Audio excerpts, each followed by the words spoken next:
Hello there, welcome to Bryan Lomax Movie Talk and my top 10 Arnold Schwarzenegger movies. That's right, it's Arnie.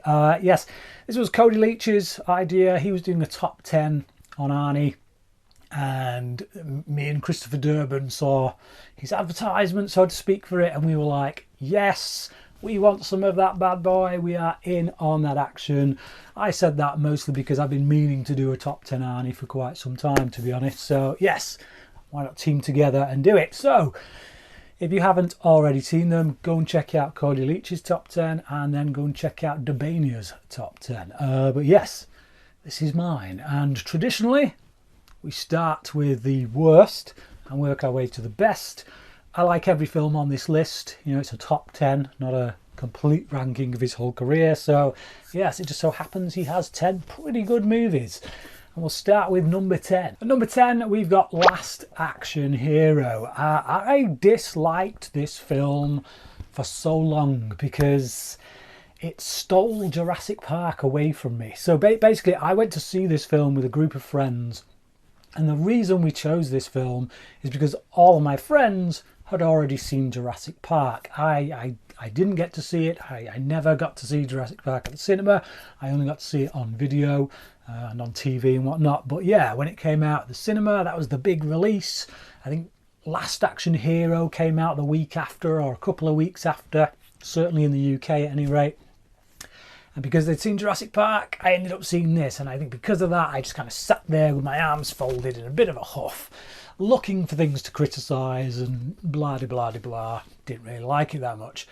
And it's only over the years, when I've seen it again, with a different mindset, particularly a Shane Black mindset, because I am a big fan of Shane Black, that I have grown to appreciate the film a lot more. It is definitely a movie lover's film, particularly an action movie lover's film, with all the references, all the in-jokes. It's clearly written by someone who understands the action genre, and obviously with it being an Arnold Schwarzenegger film, someone who is known for the action genre, someone who's made a career out of the action genre, then yeah, it gives him a lot of room, a lot of scope to play with people's perceptions of him, the persona that he's built up, and it's just a real fun kind of ride of a film, which, you know, has lots of cameos that are quite funny from other action movies. So yeah, if you're not an action movie junkie, a lot of the stuff's going to go over your head.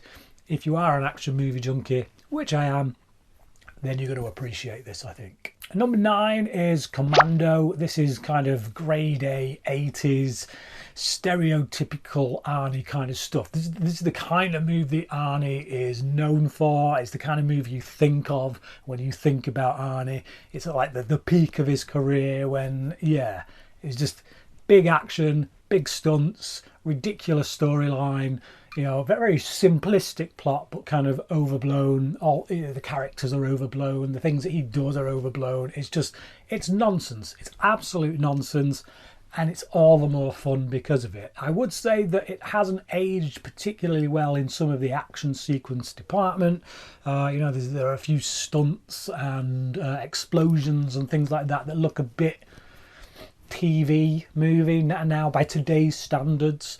You know, if you look at what they can do with action cinema these days, the way they can move the camera, just the way that technology has advanced, just allows them to do so much more. So some of the action in this does look a bit stale by comparison, but it's a fun ride. It's a blast to watch, highly entertaining. Not a thinking man's film, but that can be said about so many of Arnold Schwarzenegger's movies. It's not necessarily what you come to them for. That's not a bad thing. Number 8 is Kindergarten Cop. This is the movie on this list which is definitely the family-orientated one, although there are some pretty hard moments in it. You know, for a film that I would say I did watch as a child, there are some moments of violence in the film that, yeah, you know, if you've got young kids, you might be a bit wary of showing them. So it still has an edge to it, but it's also got a lot of humour, and it was one of those first kind of dovetails for Arnie when he started moving into more humorous fare. You know, you think things like Twins or Junior. It proved that Schwarzenegger could go into a different area, kind of send himself up. He wasn't, he wasn't too above himself that he couldn't poke fun at his own persona, and that's what this film kind of does. But it's got a lot of heart as well. When you see this big action lug who's very used to beating people up and pulling guns and smoking and all that kind of stuff, is thrown into the midst of all these children, which is a completely different world for him, and he has to learn to find a different aspect of his self, to bring something out of it. The kids bring something out of him that he didn't know was there, really. So it's a good movie in which somebody, a character goes on a journey and discovers more about themselves and grows to be a bit more human as a result of having these children in his life. So great movie, really family orientated, but some nice decent action sequences in there to boot. Number 7 is End of Days. Now, this is one of 2 films on this list which I would say is really underrated.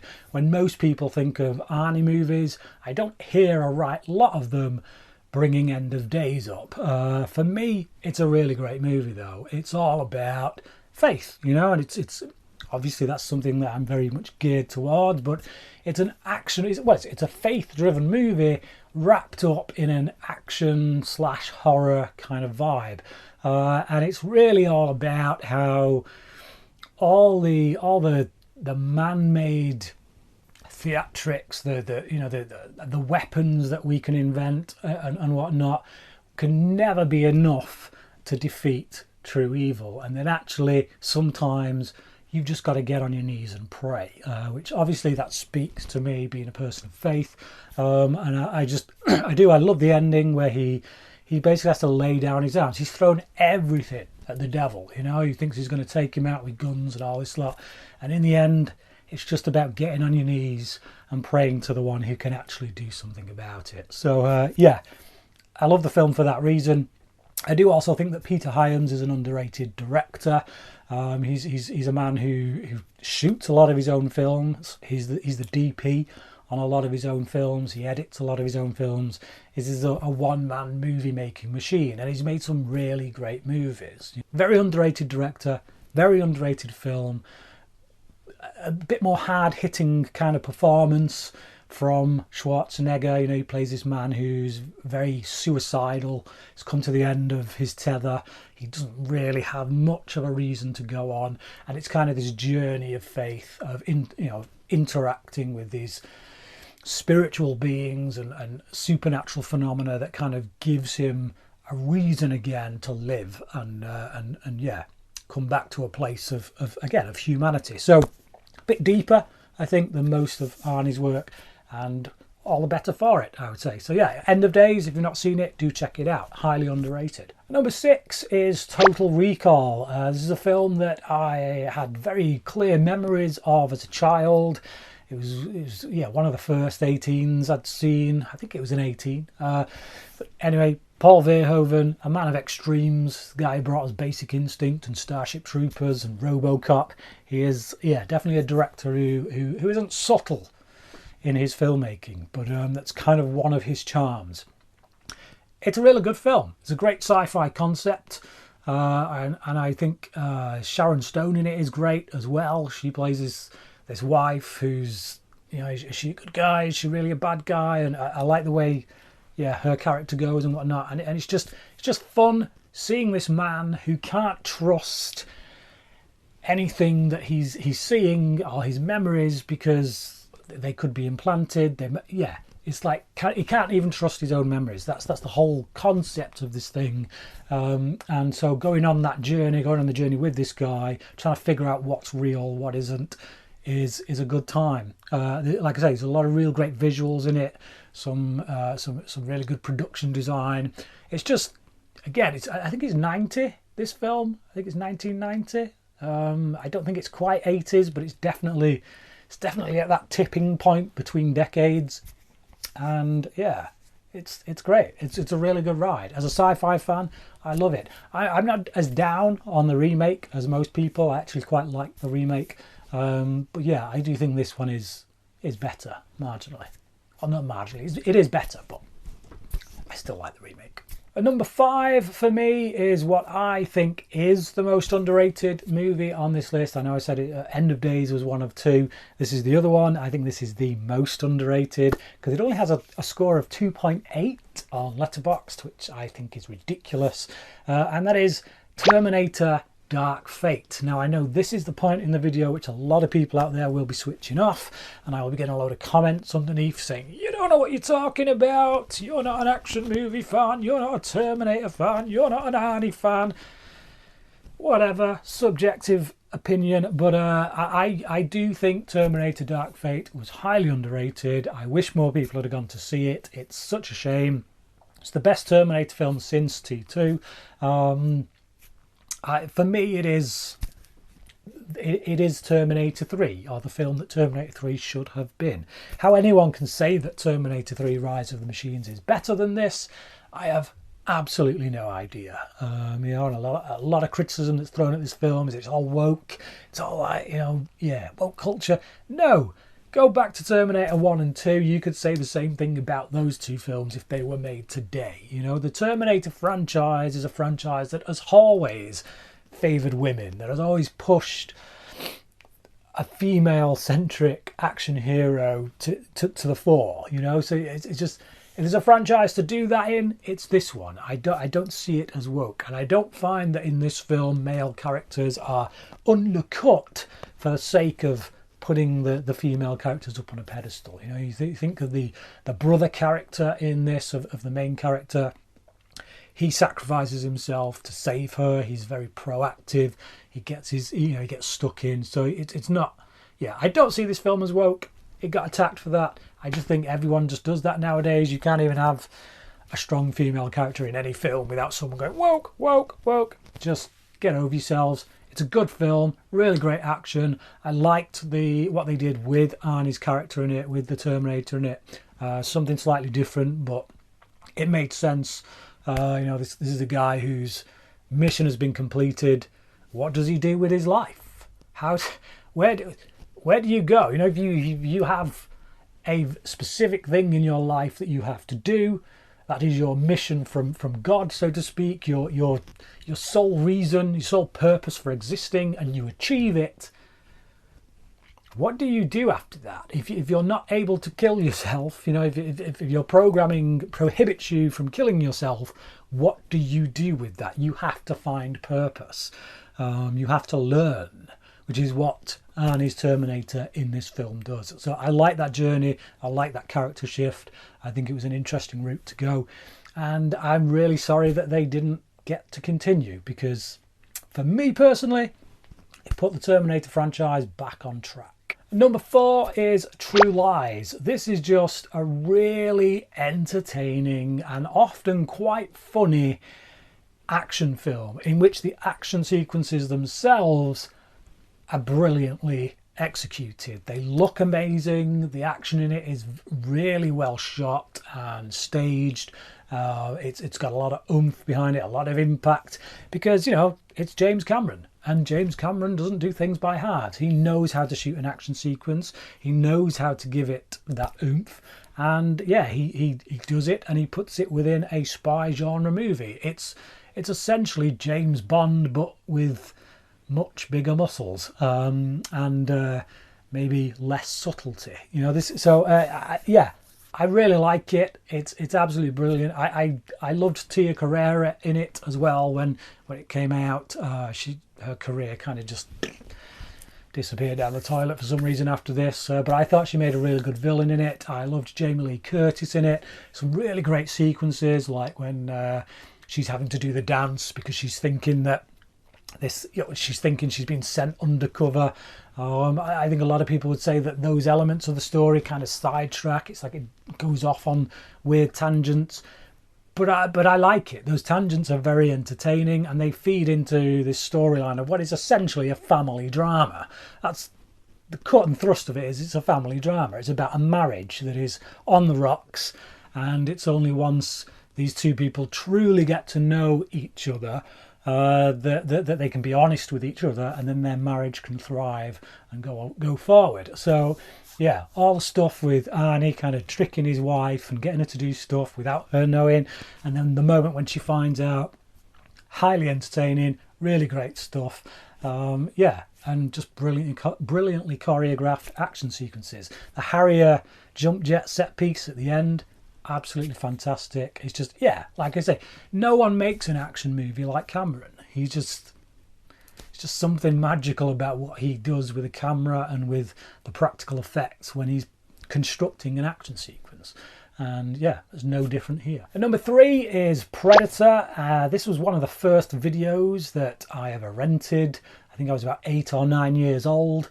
The first film I ever rented was Ghostbusters, but this may have been second, third or fourth, but it was certainly when we first got a VCR as a kid and we started renting videos. This was an early one. This was one of the first ones that we rented out of the video shop. Didn't know anything about it at all because I was 8 years old. I didn't know a thing about movies at the time. I just put them on, watched them, and didn't think much else about them after that. But yeah, stuck this on after getting it from the video rental store. Blew my mind as to what you could do with a movie. Just the idea of this alien going around killing people. It was just, yeah, that opened my world up to science fiction. You know, is one of the early stepping stones for me into my love of science fiction. Is Predator. It's just a great, simple concept. Sometimes some of the best films start with the simplest of concepts. You know, a military team being picked off one by one by an alien predatorial hunter, and they've just got to survive. So yeah, couldn't get any simpler than that. You could write the plot on the back of a postage stamp, but the way that John McTiernan frames it, the way that he gets the action scenes and the characters, kind of, yeah, it's brilliant. It's a stroke of genius. It's basically McTiernan on form. I think this and Die Hard, I think he did back to back. It was a brilliant 1-2 punch anyway. But what can I say? It is Predator. It's a classic. I love the creature design. It's absolutely fantastic. Stan Winston does an amazing job on it. It's got some excellent one-liners. You know, Arnie throwing the dagger into the guy, stick around. Brilliant stuff. It doesn't get any more macho and machismo than this, quite frankly. When two guys go up to each other, grab each other's hands and do a mid-air kind of arm wrestle, is there anything more manly than that? That is 80s action cinema at its finest. Also 80s action cinema at its finest is my number 2 choice, which is the first Terminator film. Yes, anyone who is a regular to my channel will know that I'm a big fan of the Terminator franchise. It's one of my favourite franchises, in fact. Not counting Terminator 3, Rise of the Machines, which is a steaming pile of cow manure. We don't talk about that anymore because I'm trying to forget about it. Terrible, terrible film. But Terminator, first film, again, one of those films that in my early kind of upbringing, my just kind of awakening to movies, you know, just getting into movies. This was one of those early movies that would be on constant rotation, that kind of developed my taste very early on, got me hooked on action, got me hooked on sci-fi, even got me into horror somewhat. It's just, yeah, it's a great film in all three of those genres. You know, you could argue it is a straight up horror film, it is a straight up sci-fi film, it is a big action film. So I think it's equally weighted in all three of those different genre aspects, and I think that's one of the elements that really makes it such a classic, because it's not very easy to define. You can't just pigeonhole this film. It's got so much going for it. You know, if you want to dig deeper and look at it as a commentary on the way that we're heading, the way that our over reliance on technology is going to lead to our own destruction. You know, there's a lot of stuff in there about fate, about destiny, about whether or not we're in control, whether or not there's anything we can do about it. It's really great layered stuff. If you don't want to think about that stuff, if you're not interested in that kind of stuff, then you don't need to think about it. You can just watch the pretty explosions and the fists and the kicks and the shooting and yeah, it's just a good action film. You don't have to take all of that stuff on board, but it's there if you want to. But of course, my number one choice, which is one of my top 10 movies of all time, is Terminator 2 Judgment Day. The first Terminator film is not far behind, to be quite honest. But the theatrical cut of Terminator 2 Judgment Day is my favourite. I did recently watch all three different cuts of the film and came to the conclusion that the theatrical cut, for me, is the best cut of the film. It is the most efficient. It tells the story that needs to be told without any baggage. There are a couple of scenes, couple of moments in the other cuts that would work well in there, but just them on their own. The rest of the stuff you can jettison. So if I'm going to pick one particular cut, definitely the theatrical cut. It moves at a breakneck pace, never lets up, just constant build up of these two Terminators going up against each other, and the character development for everyone in this is great. Everyone has an arc. Sarah Connor coming to grips with who she is, what she's done, and what she will allow herself to do in order to save mankind. You've got Terminator himself, who is this learning machine, who learns to be a father, who technically learns to be a better father than what a human father would be, because he is a machine and because of that programming and whatnot. John Connor learning to be a leader, just making the choices that actually prove why he is the right man for the job, why he will be the man to lead humanity in the future, and refusing to kill, refusing to take the easy option, and himself teaching the Terminator that there are other ways to go about things. It's an incredible story. Again, the whole idea of fate comes into it.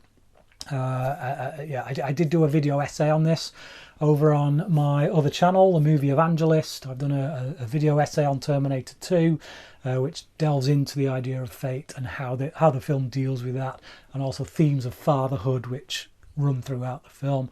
It's an incredibly rich film, extremely thematic. It is not just bang bang, shoot 'em up, boom, that's it, popcorn fun. There's something a lot deeper in there, a lot of material you can delve into if you want to pull stuff out. There's a reason many movie essays have been written on this film over the years. There's a reason why it still sticks in the mind, why it has survived, why it's had the longevity that it has.